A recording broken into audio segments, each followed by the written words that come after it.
back to what Arty Noobs with General Disturbance. This is the Bishop. It's the Tier 5 British SPG. It's on the north spawn of Lakeville under the command of hossballs. Game on.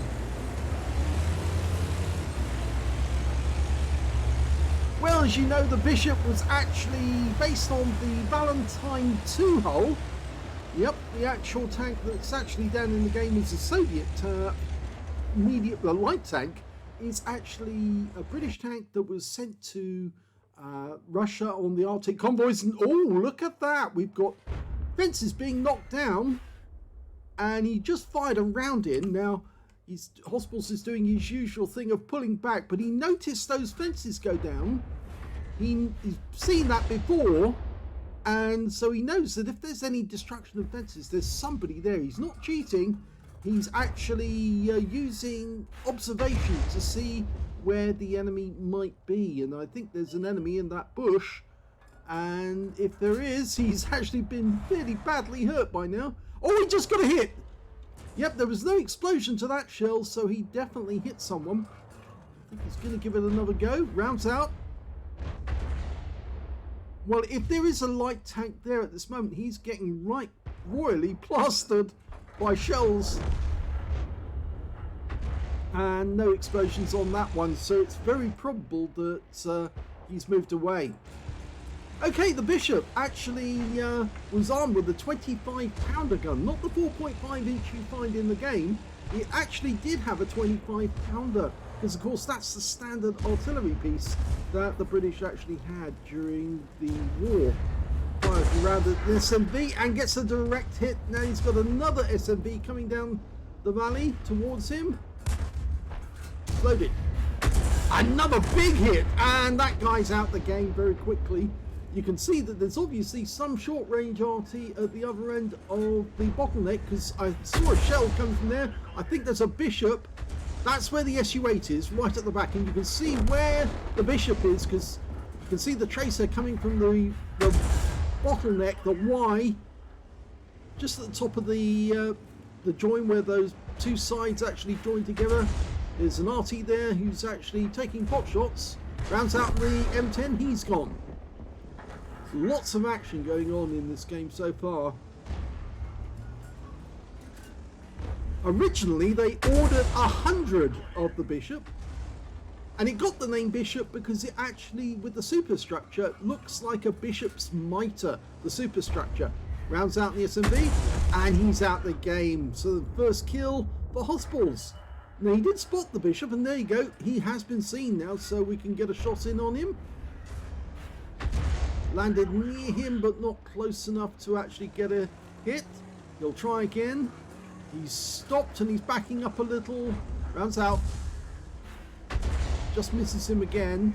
Trouble is, you've got to anticipate where they're headed. It's our Wizzy 131 who's spotting for us. Hit the line up. Rounds out. Oh, he's pushing forward again. He's dodging those shells. And now he's been tracked. Okay, so he's probably still going to be there when the next shell goes in. And he moves again. In fact, actually backed up quite a bit. Can we get another shot on target? Rounds out again. This time round he gets a nice hit for 144. He's still tracked. I think he used his repair kit the last time. He can't use it now, and there's the kill shot. So he's killed the Bishop, but now we've got a T-52 coming down to try and attack our Wizzy 131. We've landed in a tier 7 game with tier 5 tanks in it. So we're bottom tier, so we're getting more XP for every time we hit a higher tier tank. And that T-52 is a tier 6. Unfortunately, he moved directly after we fired. But he's not decided to come up to the bottleneck. He's actually staying down low. Okay, so we fire another one in blind. They designed the Bishop in June of 1941. That's when they got the initial order to produce an artillery based on the Valentine 2. They had the prototype ready only 2 months later. In fact, actually, I'd say 2 months, but it was actually August 1941 they had the prototype in for trials. and they liked it so much they ordered 100 of them straight off the bat. They only built 149 in total because after they had that 100, they recognized there was a problem because the angle at which the howitzer had been placed, or the howitzer, the 25 pounder, had been placed into the superstructure meant that the range was only 5.9 kilometers, and that wasn't enough. They needed more. And the only way they could extend the range was to actually park the vehicle on an upslope so the gun was pointed at the sky, and that increased the range. But it's a very unsatisfactory situation. So instead what they did, instead of actually building any more and correcting the fault, they decided to buy some of the M7s that were coming out of America and use those instead. And they were going to be called the M7 Priest instead of a Bishop. Well, we've been spotted. Somebody on the enemy team just saw us. Probably someone to the south. Well, I say to the south, actually it's to the east. And we've now got an enemy tank, a light tank, a T-52's coming down the valley, but he's been wiped out. So yes, instead of actually continuing the production of the Bishop, they decided to make do with the 100 that they had, and those went off to fight in the desert with the desert rats, and they were then used for the conquest of Italy. And he's got another kill, this time the Su-8, and because he killed both Arty, he's now got a counter battery. It said Pascucci's, but no, it's a counter battery. So yes, the bishops were used for the conquest of Italy. They came up the spine of Italy towards the centre of Europe, and the remaining Arty that they actually ordered, because they ordered another 50 initially, so that's why there's 149 were built. They ordered another 50, but only 49 were actually completed, and 48 of those actually went off to Turkey and were given to Turkey in 1943. So they weren't completely wasted. Turkey bought them, but Turkey obviously wasn't in the war as a fighting nation. I believe they were actually neutral.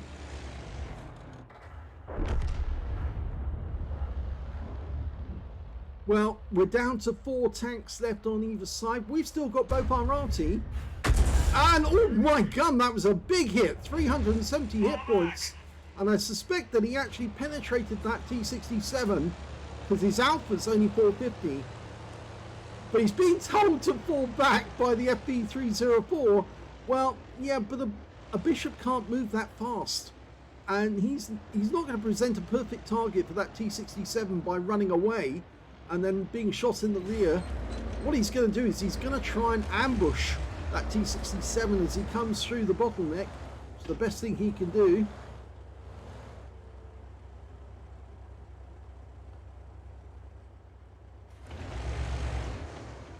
Now, one of the bad things about the Bishop was that it was fairly easy to spot. The superstructure actually made it quite tall, and so the enemy had no trouble spotting it on a skyline, because obviously in the desert it's kind of flat, and if you have a battery of bishops working together, they all kind of stick out like sore thumbs because they were so tall. Here comes the enemy. Oh, a kill.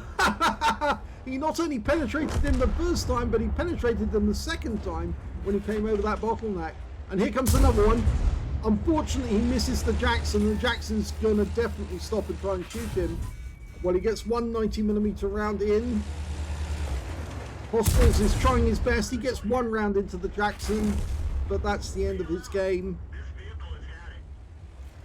So second 90mm gun actually kills him. You saw that first one actually hit the engine deck. There's a nice hole there. I'm not sure if he penetrated the Jackson, but I wouldn't be surprised if he did. And the Jackson's just killed our M10, I think it was it. Yes, it was the Jackson who did that. And that's the end of the game, I'm afraid. Here's the end of battle results, and despite that being a loss, it was, as he says, a great scrap. Because yes, it was Ding dong, both sides. And he got a second-class tanker out of that game. He got a fighter badge for getting at least 4 kills. He ended up with 5. 1 short of getting a Top Gun and 1/3 of the enemy team. If he killed a Jackson, he would have got a Top Gun off that one. He definitely got a counter-battery fire medal for taking out both enemy Arty, the enemy Bishop, and then killing the SU-8. And he got a Bruiser medal for getting at least 5 critical hits. In fact, he got 11 in this one. And look at that win rate, 10,074. And I suppose one of the best things about it was, of course, the start of the battle, where you saw that he got blind shots on an enemy light that actually went to the bush and thought, oh, it'd be cool to sit here and sit in the bush and nobody will actually know that I'm there. But he knocked the fence over, and hossballs spotted that, because that's one of the first things he looks for on Lakeville, and managed to plant rounds on him. The light tank was the LTG, I'm afraid. Yep, and he took 400 hit points of damage from the shots that hossballs fired at him. So not a great game for the LTG, losing a huge amount of damage from those blind shots. Anyway, let's have a look at the team score. Well, when it came to damage in that game, hossballs got the highest damage on his team, but not the highest damage overall. That went to the T-34-100 on the enemy team, got a high caliber for 3,175. hossballs settled for second place with 2,453, and the third place person was a Jagdpanzer IV, who managed 1,961 hit points. When it came to kills, well, he shared the top spot with that T-34-100, the constructor. Yep, they both got 5 kills apiece in the game. 4 kills went to the Jackson, the one who killed him, and 2 kills went to the Jagdpanzer IV, the E25 on his own team, and also to the Panzer IV Aslains H on the enemy team. The FV304, by the way, he got a Confederate because he was hitting a lot of the enemy, but he didn't get a whole lot of kills. In fact, actually, he got 8 and 1, which is not bad, actually. Let's have a look at the rest of the details. When it came to base XP, I'm afraid the enemy team comes out on top here with the T-34-100 constructor getting 1,157, the only player to get over 1,000. 819 went to the Jackson, 714 went to that LTG. So despite the fact that hossballs hit him repeatedly while he was in the spotting position, he actually did get 1,325 hit points of spotting assist, and well, that helped his team to start with. So let's have a look at detail. He fired 32 rounds in that game, got 16 direct hits and 2 penetrations. Well, I think we know he definitely penetrated that T-67. In fact, actually, it looks to me, yes, he definitely got 1 pen on that guy and 510 hit points of his health. I'm looking around. Oh, where was the Bishop? Was it the Bishop? No. Was it the SU-8? Yes, it was the SU-8 he penned. Yep, so those are the 2 pens. I thought he penned the Jackson as well, but he actually only got 187 hit points off that guy. It looked like he had a hole in his engine deck, but no, it didn't pen. It should have, because the Jackson has got very, very thin armour. He did do 2,453 hit points of damage, of which 1,944 were up more than 300 metres. The close shots were on the T-67 and the Jackson. He also received 2 hits. Both of them were penetrations, and both of them came from the Jackson, I'm afraid, and that put him out the game. 8 enemy vehicles were damaged, 5 were killed, and he also earned 23,554 credits on a free-to-play account, 40,000 for completing a mission, 63,554 altogether, and after repair, ammunition, resupply and consumables, took away a profit of 33,454 credits. 581 base XP, but no multipliers, so that's all the experience points he took away. But that's not the only battle we're featuring in this video. Yes, we've got another one, and I think you'll find this one more interesting. The second replay is on the north spawn of Abbey. Okay, well, a 2-marked Bishop on his way to battle. It may be slow, but it does get there in the end. 24 kilometers an hour, as I mentioned before.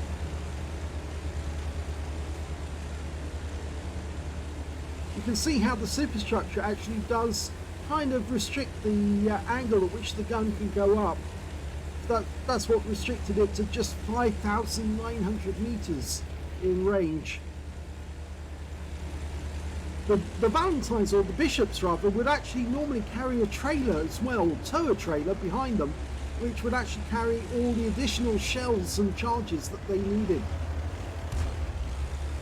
Got some teammates going down the road. In fact, actually, we've got some opposition on the road already. There's an enemy Porlac tank and a Leopard. Okay, he's styling in on the Leopard. Rounds out. Just lands to the left of him. You see the mark on the ground where it struck. Rounds out again. That was a direct hit, and it looks like it tracked him as well. Rounds out. Oh! Well, that was pretty final for him. And the enemy's just lost their Porlac tank, but they've still got a T-34-85M, and he just killed our Tiger. Okay, we're watching this from afar. The Leopard's trying to get shots on him, but it's the 88 that he needs to worry about, because that guy's got the wall behind him to protect his rear. Oh, and a nice hit on the T-34-85M from hossballs. 120. He's backing off so he can extend the range to get a better hit. And the second one kills him. So he's got his first kill of the game. Now it looks like there might be an enemy Gorilla right at the end of the road. The enemy's got two Arty, an M44 and a Gorilla. It looks to me like it's the Gorilla at the far end of the road, not the M44. He's probably sitting on that little perch just above the line of the road.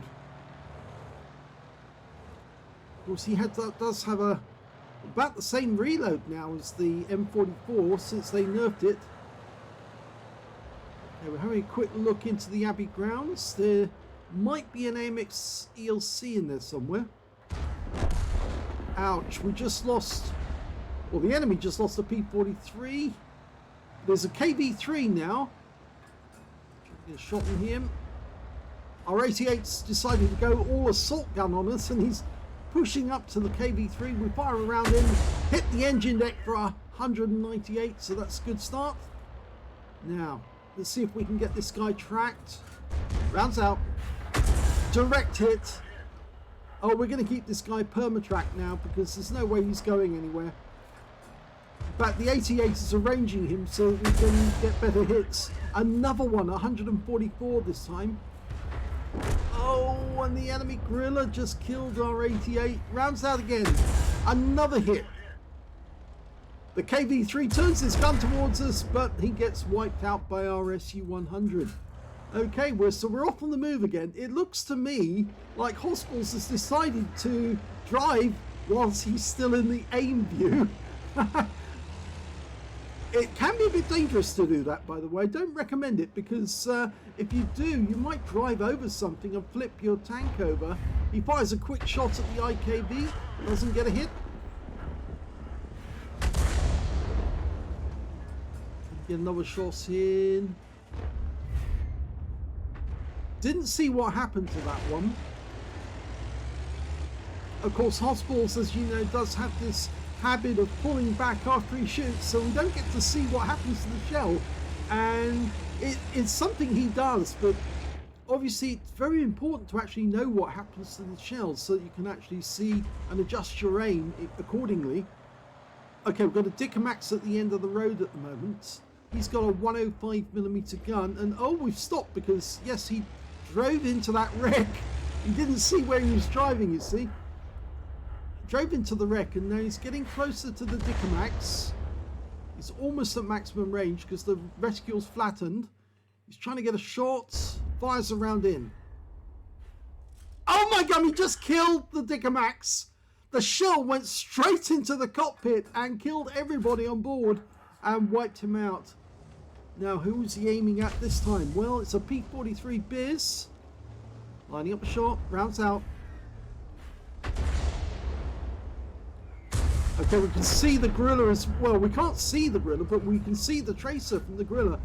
And he fires around at the P43, gets a hit. 153.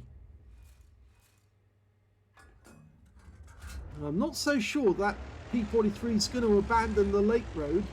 I don't think he's going to come back. Now, Hossballs got to make a decision. Does he carry on further south? Because he's got no support at the moment. He's asked for help, and we've got a Panzer Aslains H coming towards us. Hopefully, he'll come south with us, because if Hossballs was to go south on his own, he'd more than likely get wiped out. Especially if that guerrilla's still there, but he needs to get shots. And I suspect the enemy's going to come up this road. So he's placing himself in such a way so he can get shots if they appear. He's got a bit of the wreck in front of him, covering him. He's now taking aim. His view range is 250 meters. So he's just going to see to that corner. And there is an enemy there. It's the P-43. And he hits him with his first shot. But he backs away. And now we've got the Panzer Aslains H coming into view.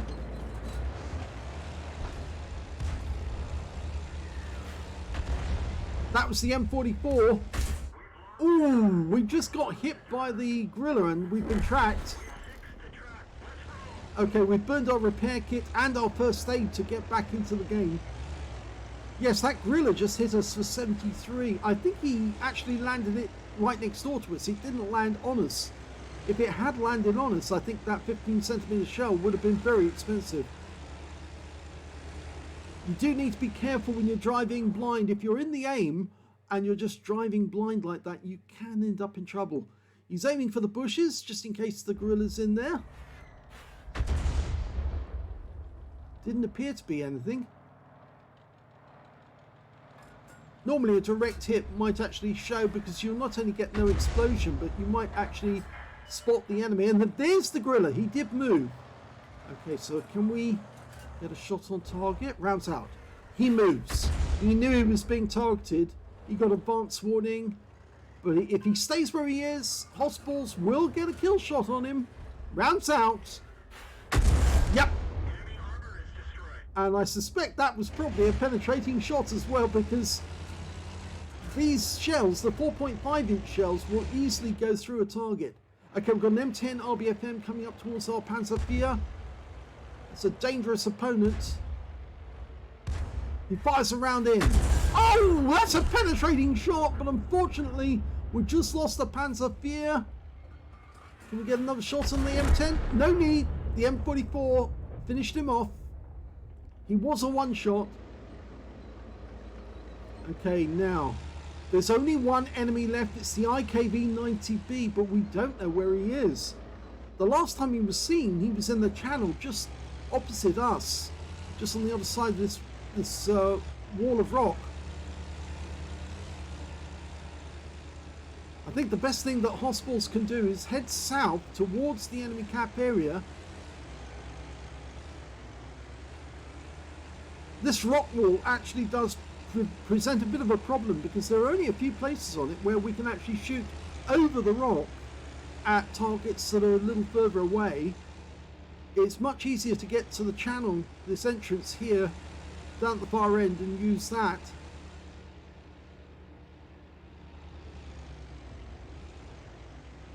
Okay, the AMX has gone into the cap area, and I think he's being fired on. Yes, I think he is being fired on, so there might be somebody at the south end of the Abbey. Rounds out. Well, we got an explosion. I'm not sure if that was a direct hit, but we'll have another go. Rounds out. Oh, he hit something! Yep, there was no explosion there, so he definitely hit something. The IKV might be up there. Rounds out. No, there's an explosion this time. I think that IKV is up there. I think Hossballs is absolutely right. He spotted the damage being done to the AMX, and he knew that something was there, and there he is.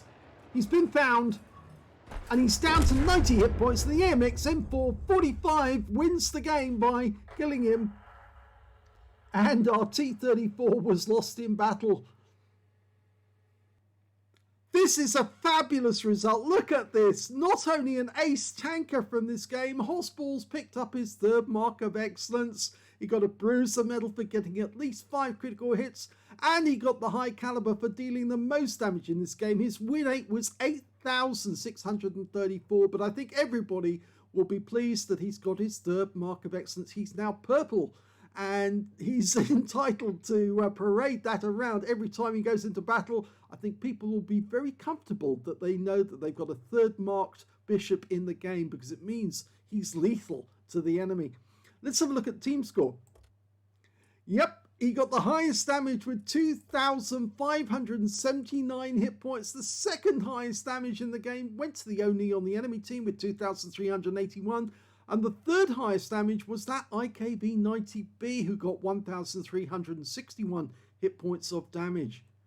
When it came to kills, I'm afraid he didn't get the highest. That went to the M44 and his team, who got a Stark's medal. So he must have taken some damage from the enemy tanks, and but he still managed to survive.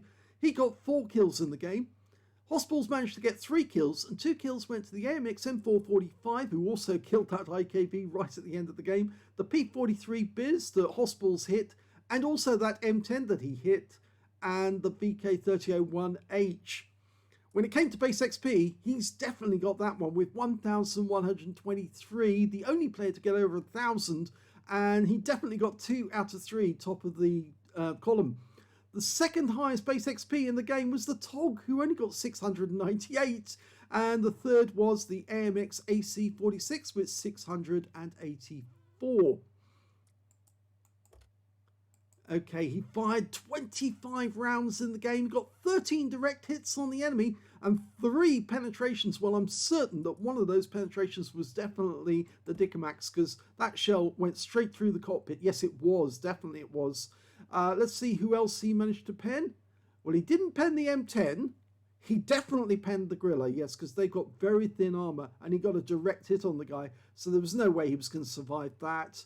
It wasn't the P43 or the T34. It turned out to be the IKV-90B. So that blind shot he fired onto the balcony on the south side of the Abbey, that was probably a direct hit and a penetration on the IKV. So he earned 616 hit points in total off that IKV. And so that was instrumental on taking away most of that guy's hit points right at the end of the game, and enabling the AMX M4 54 or 45 rather to get that easy kill shot. Let's have a look at the rest of the details. 16 splashes on the enemy as well, 2,579 hit points of damage, of which 2,229 were at more than 300 meters. So 300 hit points or 350 hit points were done at fairly close range, and of course we saw some of those shots not only on the T-34-85 but also on the P-43 Biz. He also did get 1 hit by way of splash damage. That was from the Gorilla, who tried very hard to kill him but didn't. 8 enemy vehicles were damaged, 3 were killed, so he was close again to a Confederate, and he got 865 hit points of damage assistance when he tracked enemy vehicles. On a free-to-play account, he earned 32,776 credits from the battle, and after repair and ammunition resupply and consumables, he took away a profit of 6,192 credits.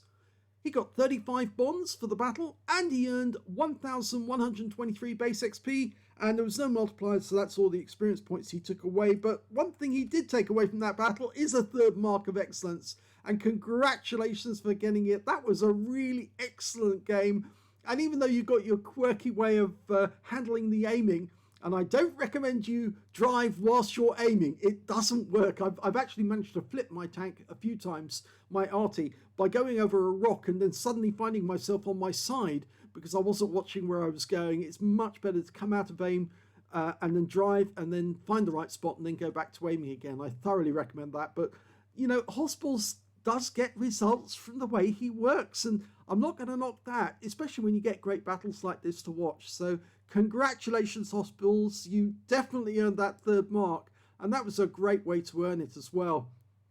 If you enjoyed this replay, please give this video a like, do subscribe to our channel, and leave a little comment down below because it feeds the algorithm. And congratulations to hossballs on your 3rd mark of excellence!